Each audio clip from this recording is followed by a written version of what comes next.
All right, so we are live. Let me just verify. Sometimes it takes it a second to populate.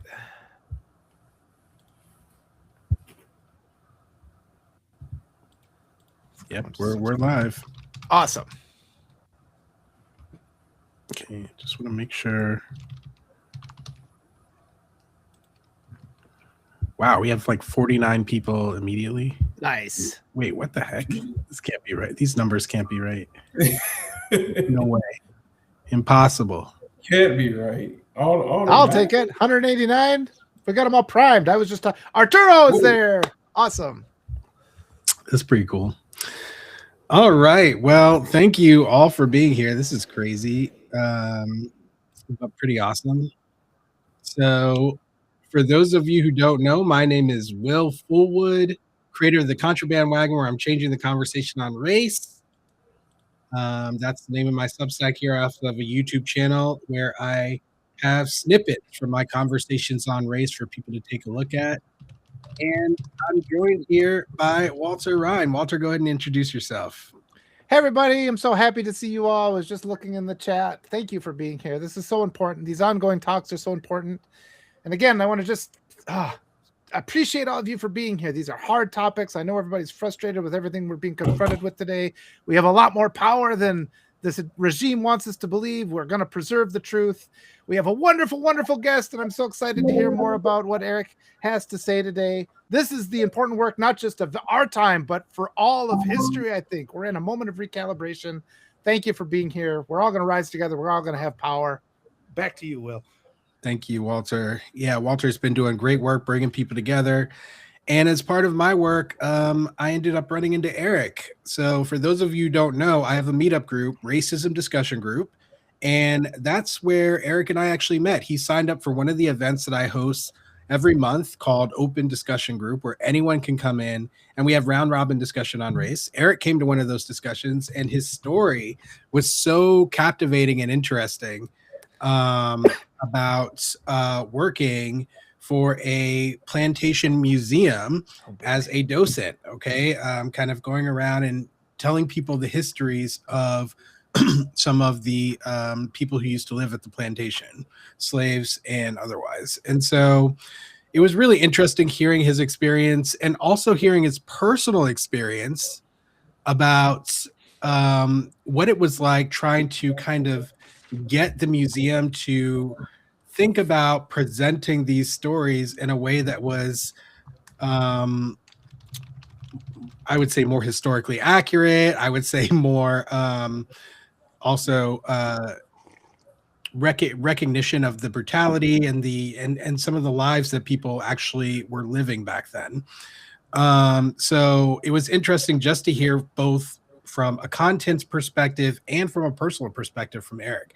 So I brought Eric here so he could tell a little bit of his experience and kind of where he went after that experience in terms of what personal project he's working on in terms of preserving history. And maybe we'll talk a little bit about some uncomfortable truths that we need to be preserving if we want to fight this battle that we're all fighting today. Okay, so without further delay, Eric, take it away, brother. Welcome. All right. Hey, hello, everybody. My name is Eric Harrison. I'm a historian and a professor of African American history at Barbara Scotia College in Concord, North Carolina. So it's nice to meet you all. I also spent some years in doing some historical interpretation and also writing a curriculum on African American history back in Winston-Salem, North Carolina. So what I found through my experiences as an interpreter, I found that a lot of people seem to feel, especially in the museum field, the administrators, they don't want to make people feel uncomfortable with these truths. And I'm going to get right into it. Because when you tell the history of slavery, a lot of times when you go to these plantations, when you go to these places, it seems like white supremacy is embedded in the language in which when you go through the interpretation training, There are some places that are very thorough and are very transparent with the stories, but where I worked, in which in a lot of museums that I go to, they tell only the small parts. A lot of the things that you might hear, so slavery was bad, but they don't tell the detailed history of slavery. They don't tell the atrocity of slavery was. And then you might go to a Holocaust museum and they tell everything. You see what I'm saying? So it's a big difference. So I've noticed that a lot of people that I've engaged with that visited while I was working at this place, they were often consumed by the antebellum period. They love the idea of the sweet tea on the porch, or the mint julep. They wanted to taste the mint julep, sit on the porch, thinking about those things. And a lot of times people watch what shows like Bridgerton or the movie Gone with the Wind. They kind of like it. They like it likened to those type of things. So whenever I did my interpretation, I did my best to explain things as thoroughly and truthfully as possible. And I've always had this position where I'm not here to make you feel good. I'm not here to tell you a feel good story. I'm here to tell you the truth, and that's pure and natural to me. I don't want you to feel. I've worked under people that felt like, well, we don't want people to feel discouraged. We don't want people to feel offended. We don't want to hurt. We want them to come back. We want. But I'm not here to make you feel good. If it feels guilty, that's something that's within you that you might need to handle.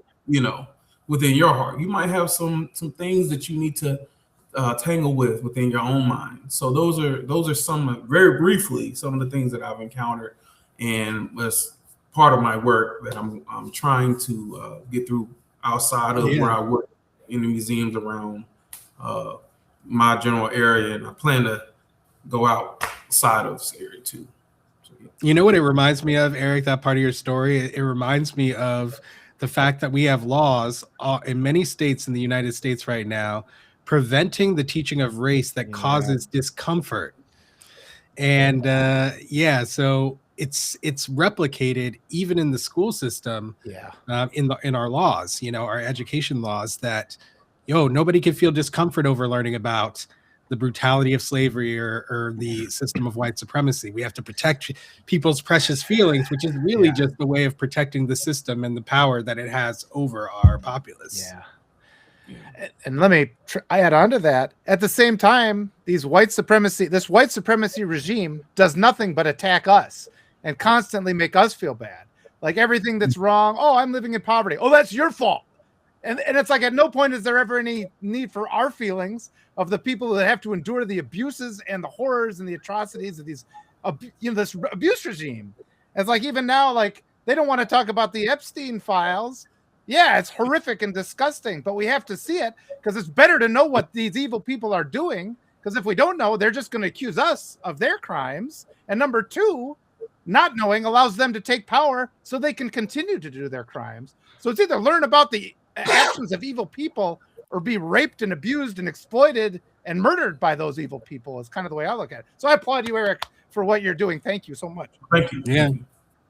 And, actually, that's a good segue because, Eric, you got a lot of pushback from trying to tell those uncomfortable truths. So do you want to tell us a little bit about that? Yeah, so those uncomfortable truths. There was a situation where I worked where I wanted to expand on what we were telling. I wanted to kind of expand on how it was told. Specifically, if any of you been on a museum tour, if you go to a house or a particular space, they would talk about what happened in this particular space. For example, if you go to a kitchen that was, enslaved people were there, you would tell the story about what they cooked and how they cooked it and where it came from and things like that. You might hear that, but you won't hear the stories of the enslaved women getting up and having to sing a song so their arms won't hurt, because they have to get up and also cook for their children as well, and they have to do what the enslaved mistress says. Unless you say, oh, you cook the dinner for yourself, you might have to cook 50 ears of corn, you know what I'm saying, for the whole house for the day, and then get up again the next day and do the same thing. or the feelings of feeling like, oh, my family could be broken apart at any time. You know, I might wake up here and then three days later, I might be in a plantation over 100 miles away. So a lot of those things are not talked about. And when I do my interpretations, I often talk about these feelings. I want people to feel the emotions, because these places are bastions and they're emotion. There, if you go in those places, you will feel it. Like, you know, some people believe that traumatic experiences stick in places. And I'm a full believer of that. Because even when I used to go down into the kitchen, because this particular place, the kitchen was in the basement. I always felt a sense of calmness there. But when I went up to the house that was above it, I felt like, oh, it's pressure and not needing to be there. But in any case, the situation that I was in, I wanted to reinvent what we were already trained to do, and also incorporating it into each and every room of the plantation house. And I was told, well, we're working on that. We're working on that now. I said, okay, well, I'll wait. You know, I'm just trying to be a good employee, you know, doing what I have to do. So I brought it again to my boss. I said, okay, so when are we going to incorporate these stories? Well, we're already kind of incorporating it. I said, but we're talking about specific things in these rooms. For example, if you go to one room, there's a story of an enslaved blacksmith that built the fireplace, or did some of the ironwork that's in the fireplace. So a lot of times when I went on other interpreters tours, which we did that a lot, just to see, you know, if I'm missing an area, if they're, you know, talking more about it. A lot of those things weren't included. You know, they were not included in those things. It's like, okay, you go to a grand ballroom in a place, because most plantations had this grand, or they call it a great room, or where they would have parties and things that, and if you interpret that, some people interpret it as, oh, this is just a great place where they have parties, but they don't interpret that the enslaved people were also in that room, and how they were told to go fetch this and go get that, or the bells that hung above the doors, what the significance of what that means, or they were not allowed to walk across the thresholds in certain rooms on the first floor. So those are things that people don't talk about. Those things should be included in the history of these places. So I literally came back to my boss and asked, okay, so are we going to include these things? And she said, well, we're going to do it. Well, she even brought me in and asked me for my feedback. What do you think about our current interpretation? What you know? And I said, okay, well, I think it needs this and needs that. And, you know, I did my research, came back with paperwork and said, okay, this is my research, and this is how we can make it better and more inclusive. She said, okay, well, that's great. And so one day I came to work, and she said, hey, Eric, come talk to me a little bit. And I said, okay. So we're sitting down, and she sits down. I'm thinking she's going to tell me, yeah, I like your ideas and things like that. And I'm like, oh, well, we decided we're going to let you go. I'm like, let me go? For what? I said, I'm only helping. I'm only trying to help. I said, most places that you go to would be, you know, excited about somebody being ambitious to create create something else and create more inclusive environment. And I also respect the guests that we have coming, because we had guests coming from everywhere. You know, I live in a city where it's the international airport. So if you come here and you have like maybe a layover, they're coming to our museum. So I got people from Germany, some people from Serbia, people from all over came. So it's like, I wanted to make it more inclusive so we can inform and educate the public, because that was my main goal. So I got fired that day. And the whole reasoning behind my firing was because you had conversations with people that offended them. We don't want people to feel offended. We want them to come back, just like I said earlier. And the offense, was you're telling too much, you're talking too much, you're saying things that harms their, in my mind. This is what the language spoken to me, but in my mind, the offense, when she said offending folks, it made me believe that, she's saying that people are complaining about the retelling of the history. People are coming in and saying, "Hey, I don't really like this. This is a plantation. I thought we were going to get, the antebellum experience and like I said, the mint julep and the drinking tea on the porch with the, with the big dresses and all this stuff, and the going with the wind, things like that." And so people expect that. So there's when I got fired that day, I felt very, very defeated, per se. I felt defeated because all I did was come into work, even as a volunteer. And then when I was hired, I even pushed myself to do a lot more than what my job entailed me to do. But the excuse was, "You're doing too much." Basically, you're doing more than what we asked you to do, and Oh yeah, you stepped across a line. You stepped across that line that is drawn by people who need to whitewash history, right? Whitewashing history, redefining it, rewriting it. It's a tenet of white supremacist culture, right? And indoctrination. And you stepped across it. You said, "You know what? I'm not going to allow that. I'm not going to let you erase the people who were living here, the slaves who were living here, I'm not going to let you erase the systems that were in place to reinforce the idea of dehumanization that was embedded in life on the plantation." And, it's going to take the fact that, the introduction of this education didn't already include that stuff, right? Meant that you were fighting an uphill battle from the first place, right? Because you would think that someone who's in charge of telling the history of a slave plantation would already be sensitive to making sure that they would tell the full picture of the injustice that was and the dehumanization that was going on as a result of making people into property, right? Or attempting to make people into property. And these are things that I'm glad you said that, because you would think the person would be educated as I educated myself. My boss, or my executive director, I had to actually educate them on African American history. So I had to tell them, I'm like, if you're going to be leading a historical place that's a plantation, and you need to be really, really informed about the intricacies of what happened there, not just the people that lived there, the enslavers. So those are things that I'm like, I was taken aback by. I'm like, how do you not know these things? I can't, if I was to go work at a Holocaust museum, I can't go in there not knowing anything about it. And the history, not just what happened there, but the history behind what happened there, what led up to that.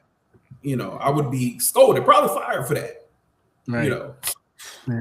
Well, yeah, and it's interesting too. It's just an indictment of our society where people have that image, like you were talking about, the antebellum with the mint juleps, but then we don't explore the cost of that.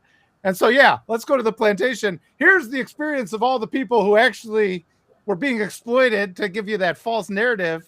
They're like, hold on a second, I don't want to hear. And to this day, that's the case. I mean, all the people that we have this anti-poverty society where people living in poverty are shamed, and we don't have TV shows that show that. I mean, it just has extended. Like we revere wealth, and then we never ever explore all the atrocities that people have to endure even today to make that appearance of wealth. And if you even say, "Gee, maybe that guy should pay taxes," they're like, "Oh, you're just being jealous," So it's ongoing, and I mean, it's no wonder.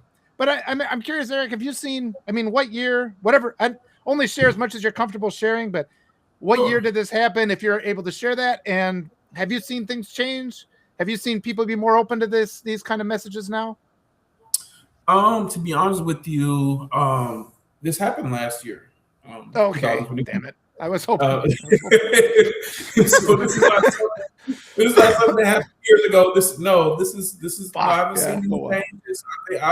I keep up with different museums and different historical places and how they're telling the stories, and a lot of times, and I have connections in these places where people tell me what's going on. So no, it really hasn't changed. In my personal opinion, I think white supremacy is baked into these organizations. if you understand how museums works, it's not just artifacts and educating the public. It's money that's involved in those things. And I feel like executive directors or boards feel that if you offend too many people, they're going to stop. That money flow is going to stop. For example, if you offend a person that's been donating to the museum for years, some people write off things. I'm going to donate $20,000 a year to this museum, but I'm going to come, and if I don't like what's being said, I'm going to stop my donation. And so that's just cutting off that. So it's baked in. It's you have to, when you tell these stories, you're like, oh well, I mean, what are you weighing out more? Are you weighing out the truth, or are you weighing out the money? Like I said, white supremacy is often baked into these institutions, just like it's baked into our school system and our laws and everything else. So it's not a museum and teaching stories. It's not exempt from white supremacy. 100%. Yeah, that's what I'm always talking about, is the extensive spread of the decay. It's oftentimes far beyond most of our imagination, how far it can spread and the consequences that it can bring to bear. I was having a wonderful conversation this morning with a friend of mine in Belgium about that very thing, and how white supremacist ideology can stifle even our very curiosity about the world around us and what's possible for our future. That's what we're fighting against when we're educating people about this stuff. It's not just all doom and gloom, guys. We're not preserving these truths just to make sure that people learn about evil or brutality or whatnot, although that's an important part of it, right? Is to know that happened and that people experience that. But it's also relevant to our present day situation, as we've been discussing so far. This is a continuous battle that we're in between the truth and lies, right? In the United States, we can see that we are on the back foot here if you are valuing truth, right? Because we have a president who lies all the time, who has probably committed every high crime that we have possible in our laws. And nothing has, zero accountability has come down to bear. So we have a shining beacon to white male supremacy in the White House right now, and we have many other agents of the ideology working in tandem to try to make sure that no accountability ever comes and that the system continues to perpetuate its outcomes. And we need to do everything we can to fight against that. Yep. We've talked about this too, how a hate speech has always got limitless funding. There's always groups, just like Eric was saying, and then whether it's they're funding something like Turning Point USA to come and lie to kids at college campuses, or whether they're influencing what's taught at a plantation museum, there's all this money, and we keep trying to pressure, like the Democrats. I mean, I know we're all fed up with the Democrats, but there's no side of reason that just gives money over to people that are trying to express compassion and empathy. We have to fight. And like all the people, the three of us here, working class people, money actually means something to us. We have to work for that. That means our time. There's a whole other class of people that get billions and billions in taxpayer subsidies. They're the ones that get all the benefits from the fact that the Pentagon never passes an audit. They're the ones who get paid for printing up our money in the first place without ever doing anything. So there's this whole class, Will, you've talked about. We can't even think of how they think about the world. They just laugh at us for being suckers who actually work for a living. And they're quite happy to spend their money influencing. I mean, whether it's overt evil and hatred, or whether it's, and it is overt evil and hatred to influence what is presented at a museum, but they just do there's no action that's too small for them to delay truth, to stop this conversation about dismantling this system of injustice that funnels all the money of our labor to the people who only are going to use it to exploit us and oppress us and are least deserving of it. And then they turn around and use the podium to spend all their time berating us for not working hard enough to be like them. So I'll turn it over to Eric. I'm sure he has something to respond to that. Well, as I said, it's baked in. Now, what I've also experienced myself personally in my life when it comes to like dealing with the public and white supremacy is the fact that when